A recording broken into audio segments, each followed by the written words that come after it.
शौकत मियाँ की बिरयानी की दुकान थी। लोग बड़े मजे से उनकी बिरयानी नोश फरमाते थे। वाह शौकत भाई, क्या जायका है। शुक्रिया भाईजान। बिरयानी का जायका अच्छा था, इसलिए उनकी आमदनी बहुत अच्छी होती थी। शौकत मियाँ हर महीने 20,000 रुपए अपनी अम्मी के हाथ में रख देते थे। बेटा, अब जब तुम्हारी आमदनी भी ठीक ठाक हो रही है, तो मैं सोच रही हूँ कि तुम्हारा निकाह करवा दूं। वैसे भी कब तक मैं तन्हा घर की और पूरे खानदान की जिम्मेदारियाँ उठाऊंगी। तुम्हारे निकाह के बाद तो नदीम का भी निकाह होगा। अरे अम्मी, मैं तो अभी भी बच्चा हूँ, आप कब भाईजान का ही निकाह करवाइए। ठीक है अम्मी, आपको जो लड़की पसंद हो वो मुझे मंजूर है। ये हो ही ना बात, आपसे मुझे यही उम्मीद थी भाईजान। शौकत की अम्मी ने उसके लिए एक लड़की तलाश ली। सना तालीम याफ्ता थी और खाना भी जायकेदार बनाती थी। कुछ माह बाद शौकत और सना का निकाह हो गया और फिर सना ने घर की सारी जिम्मेदारियां संभाल ली। बेटा, तुम्हारे हाथों के खाने का जायका ही अलग है। हाँ भाभी जान, लेकिन बिरयानी में भाईजान का कोई हाथ नहीं पकड़ सकता। हाँ, वो तो है। अब उसका तो तब इल्म होगा जब मैं उनके हाथों की बिरयानी खाऊंगी। भाईजान, आज सबके लिए बिरयानी ले आना। ठीक है, ले आऊंगा। शौकत की बिरयानी मशहूर थी। जब भी वो बिरयानी बनाया करता था, बिरयानी की खुशबू आसपास फैल जाती थी और लोग खींचे चले आते थे। अरे भाई, बिरयानी तैयार है क्या? नहीं भाईजान, 10 मिनट और लगेगा। ठीक है, मैं यहीं खड़ा हूँ। खरीदार तो शौकत की बिरयानी का इंतजार किया करते थे। यहाँ तक सब कुछ दुरुस्त चल रहा था। ये अमजद मियाँ तो बैठे बिठाए मेरा कारोबार खा रहे हैं। मुझे कुछ तो करना ही होगा। मैं भी दाम गिरा देता हूँ। शौकत ने भी बिरयानी का दाम कम करके 80 रुपए कर दिए। रोज तो इसी दुकान से बिरयानी खाते हैं, चल आज उस नई दुकान से खाते हैं। ठीक है। कई खरीदार बस नया जायका चखने के लिए अमजद की दुकान में जाने लगे, लेकिन अमजद के हाथों में अलग ही जादू था। एक बार जो उसकी बिरयानी खाता, वो उसी की दुकान में वापस आया करता था। कल जो बिरयानी खाई थी ना, आज भी वही नोश फरमाएंगे। हाँ बिल्कुल, उस बिरयानी को भूलना मुमकिन नहीं है। आहिस्ते आहिस्ते शौकत के खरीदार कम होते जा रहे थे। शायद ये बस कुछ रोज की बात है। अमजद की दुकान नई है, इसलिए लोग वहाँ बिरयानी का जायका ले रहे हैं। कुछ रोज बाद मेरे खरीदार लौट आएंगे। शौकत ने खुद को ये बात समझाने की कोशिश की, लेकिन कारोबार का नुकसान उसे परेशान कर रहा था। अब घर पर भी वो अक्सर फिक्र में ही रहा करता था। क्या हुआ शौकत, तू इतना परेशान क्यों है? अब क्या बताऊं अम्मी, मेरी दुकान के बगल में एक और बिरयानी की दुकान खुल गई है। आहिस्ते आहिस्ते मेरे सारे खरीदार वहीं जा रहे हैं। ऐसा चलता रहा तो एक रोज मुमकिन है दुकान बंद करने की ही नौबत आ जाए। ऐसा कुछ नहीं होगा बेटा, अल्लाह मालिक है। मुमकिन है ये सिर्फ कुछ ही रोज की बात हो। मैं भी यही दुआ कर रहा हूँ अम्मी। शौकत परेशान था और ये बात पूरे खानदान को बुरी लग रही थी। उस रात सना ने शौकत से पूरा माजरा पूछा। तो अगर दाम कम करने की वजह से खरीदार दूसरी दुकान में जा रहे हैं, तो क्यों ना हम भी दाम कम करके देखें? और कम कैसे कर पाएंगे बेगम? बिरयानी की एक प्लेट बनाने की लागत ही 50 रुपए प्लेट की है और हम 80 रुपए में फरोख्त कर रहे हैं। मतलब सिर्फ 30 रुपए का मुनाफा है। अगर ये भी कम कर दिया तो घर का खर्च कैसे चलेगा? तो क्या हम बिरयानी बनाने के लिए इस्तेमाल होने वाली चीजें सस्ती नहीं खरीद सकते? बिरयानी में सबसे महंगा चावल है। तकरीबन बासमती चावल कैसे सस्ते मिल सकते हैं? अब मैं बासमती चावल को सादे चावल के साथ बदल तो नहीं सकता ना। अगर हम बासमती चावल को किसी और चीज के साथ बदले तो? मतलब मैगी की बहुत सारी जायकेदार चीजें बनती है। अगर हम मैगी की बिरयानी बनाए तो हमारी लागत भी कम हो जाएगी। मैगी बिरयानी, ये पहली मर्तबा सुना है। आजकल अलग चीजें ही फरोख्त होती हैं। एक मर्तबा कोशिश करके तो देखते हैं। ठीक है, वैसे भी अभी कुछ चल नहीं रहा है तो वही कर लेते हैं। अगले रोज शौकत ने रोजाना की तरह बिरयानी बनाई और इस मर्तबा उसने बासमती चावल के बदले मैगी डाले। मैगी की बिरयानी जल्दी बन गई और उसकी लागत भी कम थी, इसलिए शौकत ने दाम भी 50 रुपए कर दिए। बाहर बड़ी सी तख्ती भी लगा दी, मैगी बिरयानी 50 रुपए। ये मैगी बिरयानी क्या होता है? मैगी का इल्म है और बिरयानी का भी इल्म है, लेकिन मैगी बिरयानी आज तक नहीं खाई। चल वही नोश फरमाते हैं। हाँ हाँ। मैगी बिरयानी का नाम पढ़कर कई ग्राहक उसकी बिरयानी खाने पहुँचे। वाह वाह, बहुत अच्छी है। ऐसी मैगी बिरयानी मैंने कभी नहीं खाई। वो इसलिए क्योंकि ये मैगी नहीं, मैगी बिरयानी है। वाह भाई, ऐसा जायका कहीं नहीं चखा। शुक्रिया भाईजान। लोग शौकत की बिरयानी को बेहद पसंद कर रहे थे। उस रोज शौकत की दुकान पर खरीदारों का हुजूम लगने लगा। भाई, मैगी की बिरयानी तो चावल की बिरयानी से भी लाजवाब है। आज से हम रोज मैगी बिरयानी ही खाएंगे। शौकत खुशी खुशी घर आया और उसने ये खुशी की बात अपनी बेगम को बताई और वो भी खुश थी। उस माह शौकत की बहुत अच्छी कमाई हुई थी। महीने के आखिर में शौकत ने अपनी अम्मी को 40,000 रुपए दिए। इतना? हाँ अम्मी, सना की मैगी बिरयानी की तरकीब काम कर गई। दुगनी आमदनी होने लगी है। एक मर्तबा फिर शौकत खुश रहने लगा। उसकी मुश्किलें हल हो गई क्योंकि उसकी आमदनी में इजाफा होने लगा। मैगी बिरयानी मशहूर हो गई। सुनील और आसिफ दो दोस्त थे।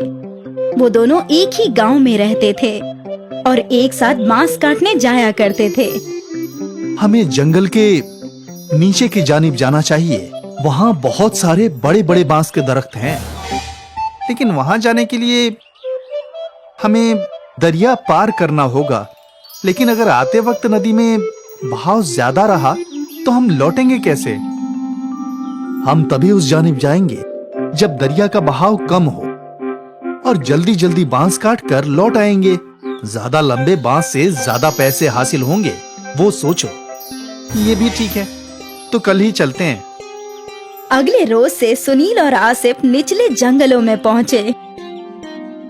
यहाँ कितने मोटे मोटे बांस हैं और लंबे भी। सौदागर इनके बहुत अच्छे दाम देंगे। हाँ, उम्दा बांस पाकर दोनों बेहद खुश थे। वे लोग उन बांसों को अपने गांव ले आए। बहुत खूब, बहुत अरसे बाद ऐसे बांस देखे हैं। अब इनके दाम भी अच्छे लगाना।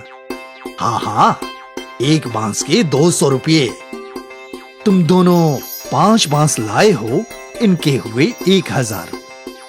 1000 पाकर दोनों बेहद खुश थे। वो पैसे दोनों ने आपस में बांट लिए। रोज छोटे छोटे बांस से सिर्फ 300 रुपये की कमाई होती थी, आज 500 रुपये की। अब तो हम जंगल के निचले हिस्से में ही जाया करेंगे। हाँ हाँ। उस रोज से वो दोनों दरिया पार करके ही बांस लाया करते थे और सौदागर भी उन्हें अच्छे पैसे दिया करता था। एक सुबह दोनों दोस्त जाने के लिए निकले। भाई, अम्मी ने फरमाया है कि बाजार से कुछ चावल और मसाले लाने हैं और मुझे पनीर भी लेना है। तो चल कब्ल बाजार चलते हैं, फिर वहाँ से दरिया पार जाएंगे। हाँ, दोनों काम एक साथ हो जाएगा। दोनों बाजार पहुँचे और उन्हें जो जो सामान लेना था उन्होंने खरीद लिया। देख दोस्त, कितना ताजा पनीर मिला है। आज रात तो मेरी दावत है।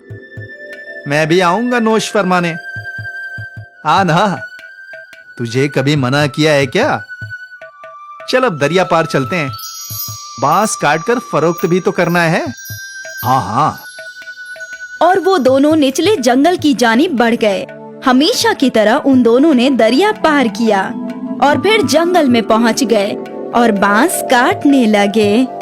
लेकिन यकायक बारिश शुरू हो गई। हमें घर लौटना चाहिए, दरिया में पानी बढ़ने लगेगा। हाँ, बस ये आखिरी बांस काट लेते हैं। हाँ।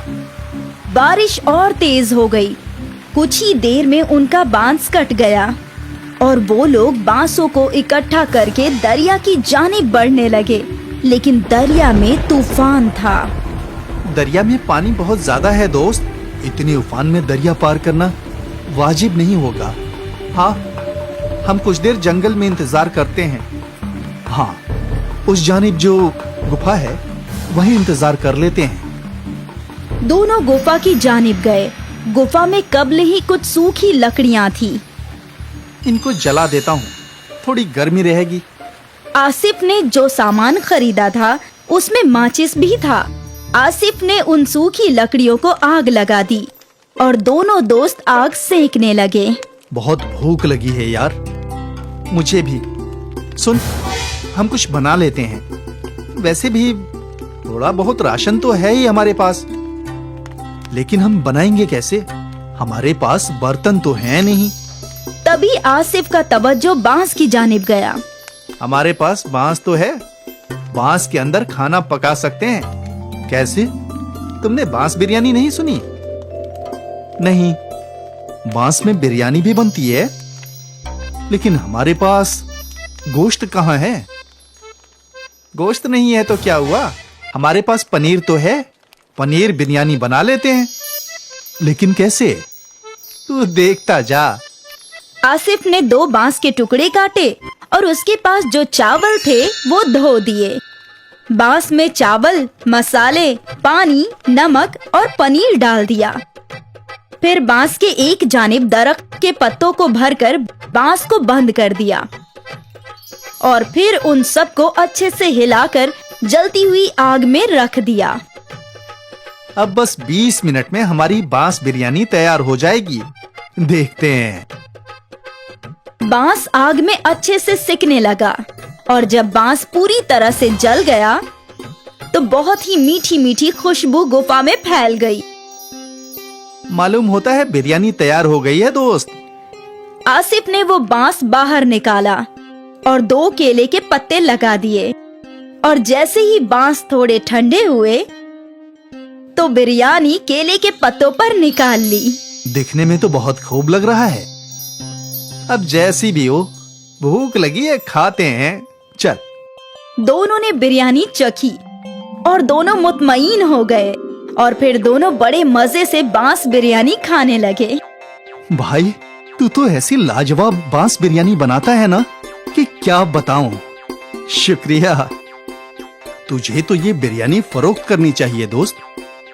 कहाँ मेहनत मजदूरी कर रहा है। इस बिरयानी को मशहूर होने में वक्त नहीं लगेगा। वाकई।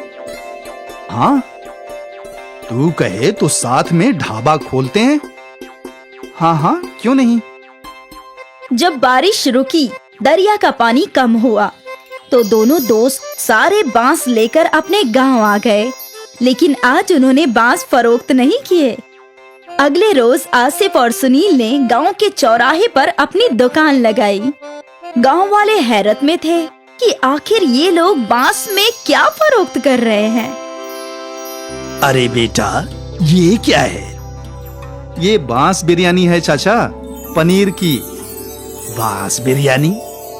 जरा हमें भी खिलाओ। गांव के लोगों ने पहली मर्तबा बांस बिरयानी चखी। अरे वाह, क्या खूब जायका है आसिफ भाई। ऐसी बिरयानी जिंदगी में नहीं खाई।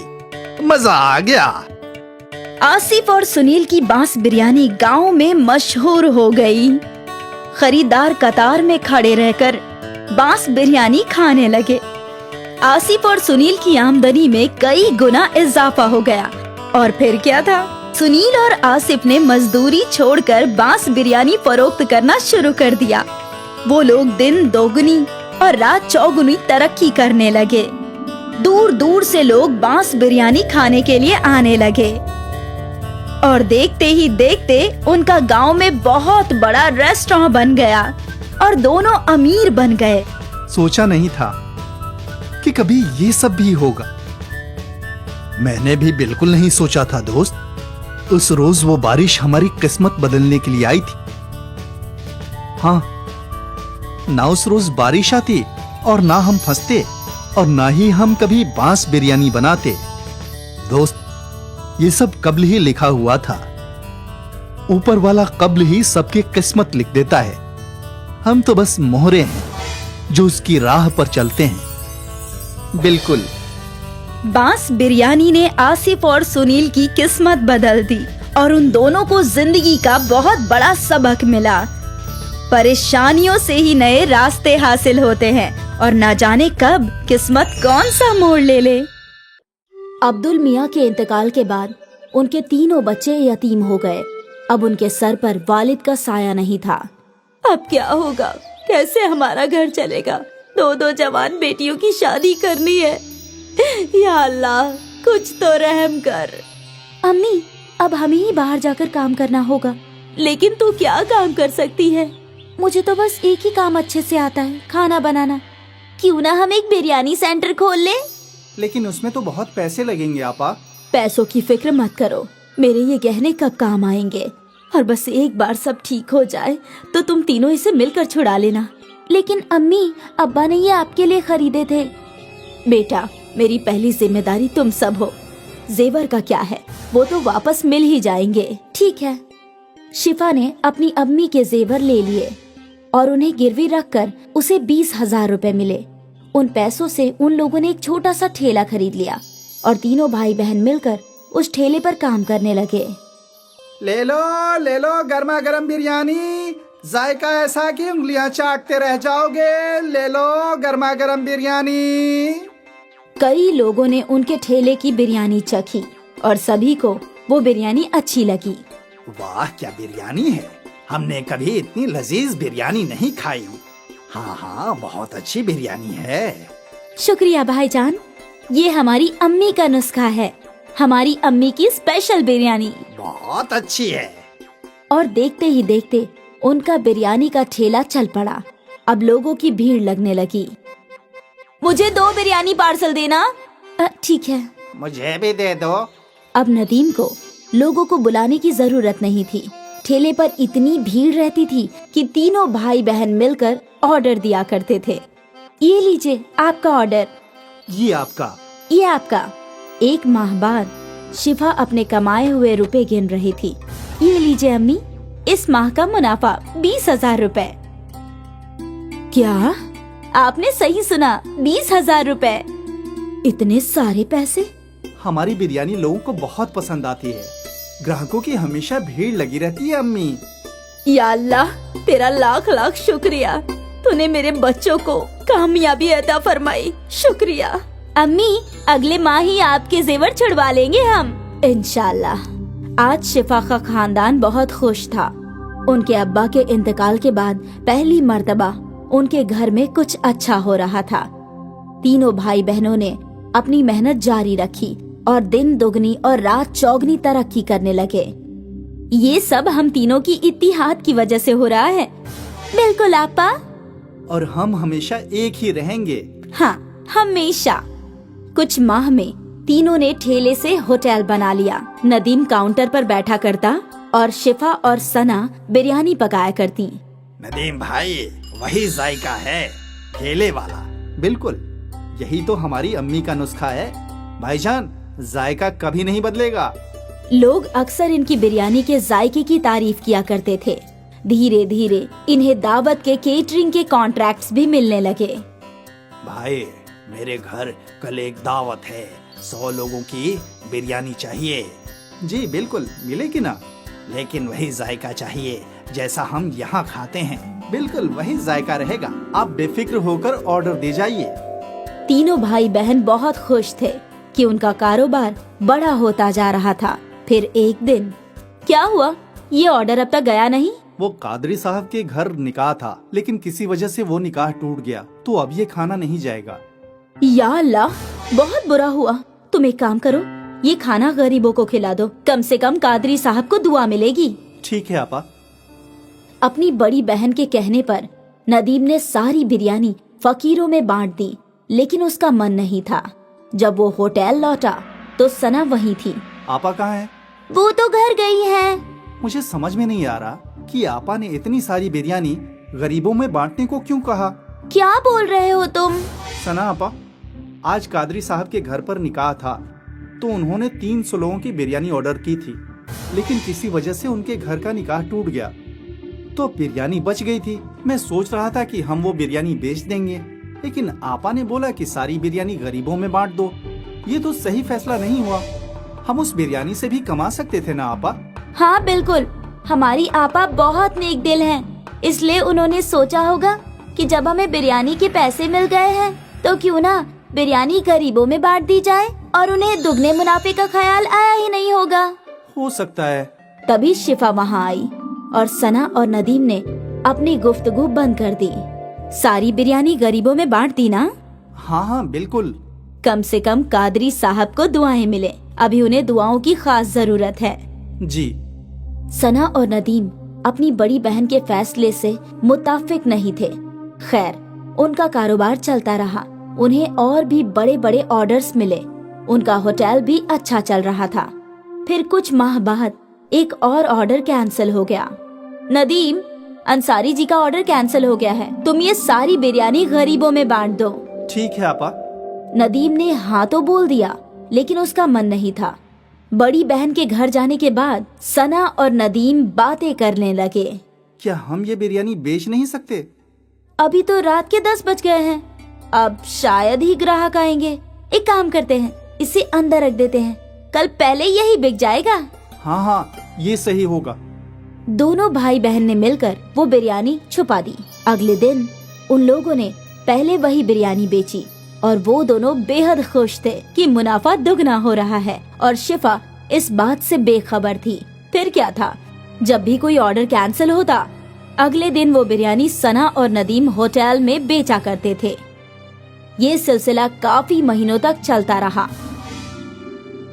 एक दिन ये बासी बिरयानी एक रेगुलर कस्टमर के प्लेट में आई। नदीम भाई, कुछ तो गड़बड़ है, बिरयानी में वो जायका नहीं है। ऐसा कैसे हो सकता है भाईजान? हम तो हमेशा से वैसे ही बिरयानी बना रहे हैं। ठीक है। धीरे धीरे सारे कस्टमर्स को बिरयानी की गड़बड़ समझ आने लगी और उन्हें वो जायका पसंद नहीं आ रहा था। यकायक उनके होटल में ग्राहक कम हो गए। तभी शिफा सोच में डूब गई। यकायक ऐसा क्या हो गया? हमारे ग्राहक टूट क्यों रहे हैं? ऐसा चलता रहा तो कैसे चलेगा? नदीम को अपनी गलती समझ आई। वो अपनी आपा के सामने रोने लगा। मेरी गलती है, मैंने और सना आपा ने बासी बिरयानी ग्राहकों को खिलाई। क्या? नदीम ने अपनी आपा के सामने सारी गलती कबूल की।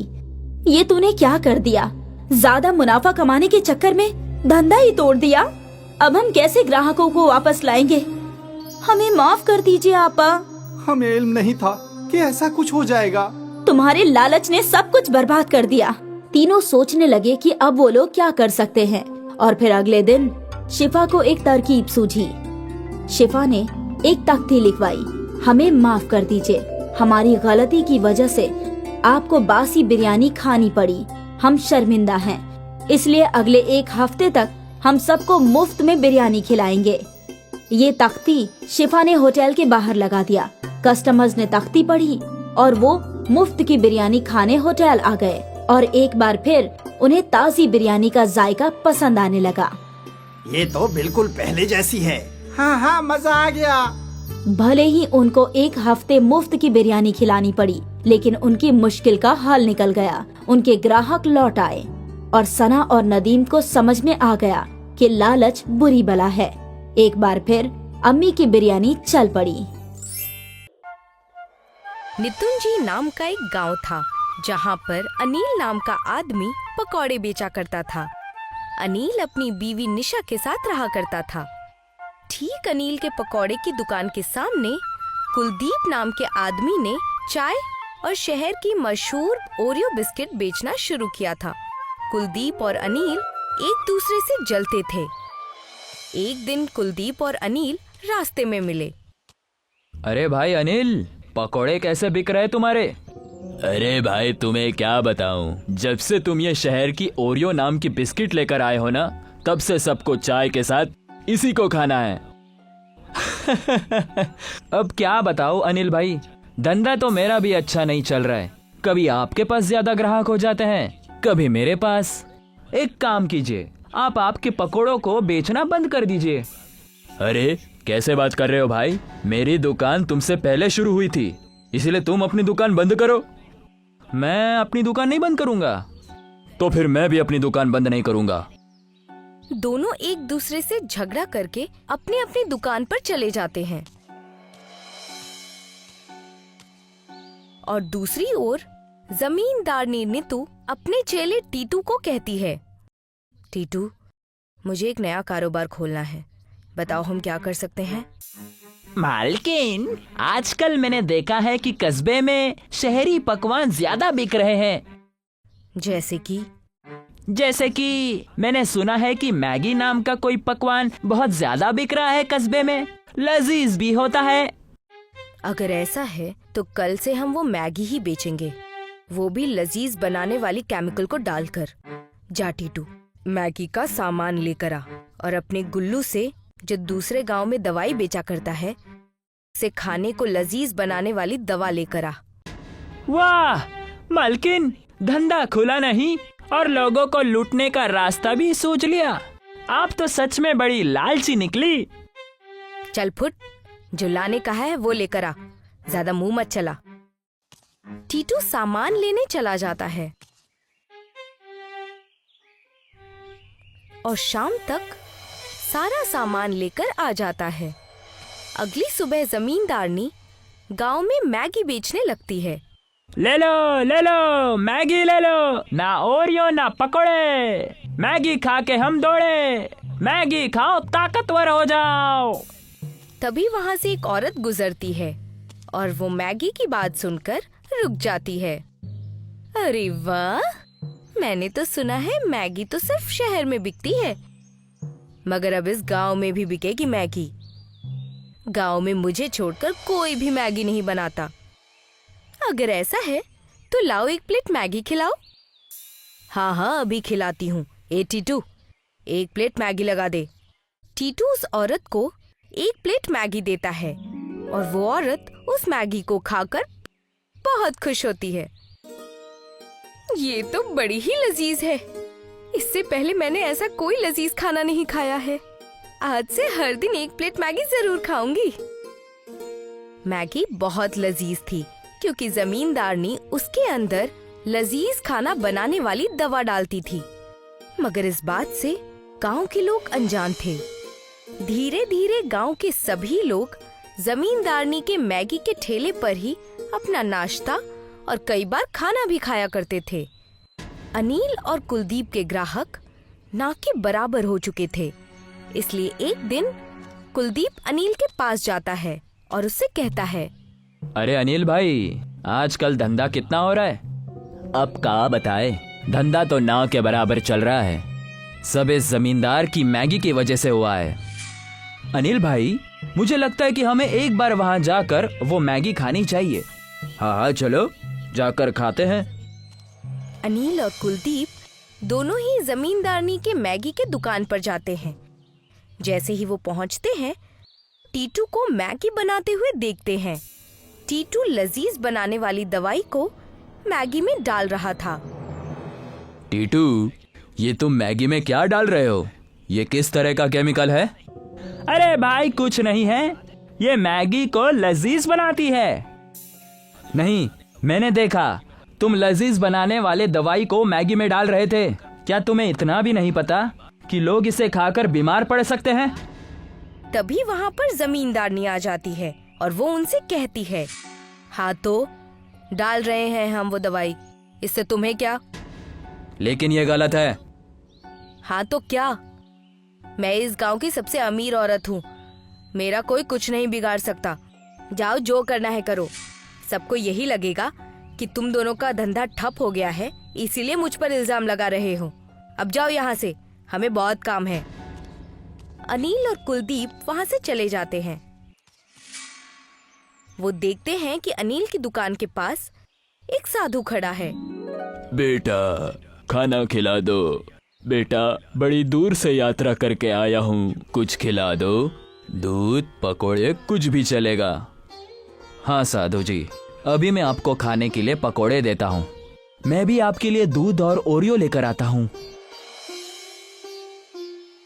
कुलदीप दूध और ओरियो लेकर आता है और अनिल पकौड़े। साधु अनिल के पकौड़े और कुलदीप के ओरियो बिस्किट को खाकर दूध पी लेता है।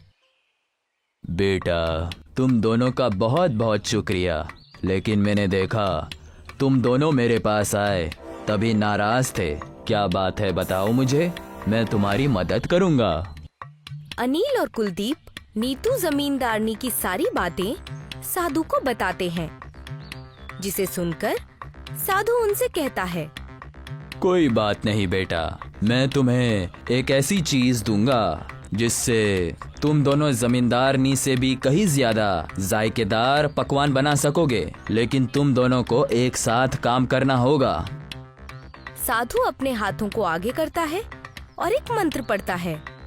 मंत्र पढ़ते ही उनके हाथों में एक जादुई कढ़ाई आ जाती है।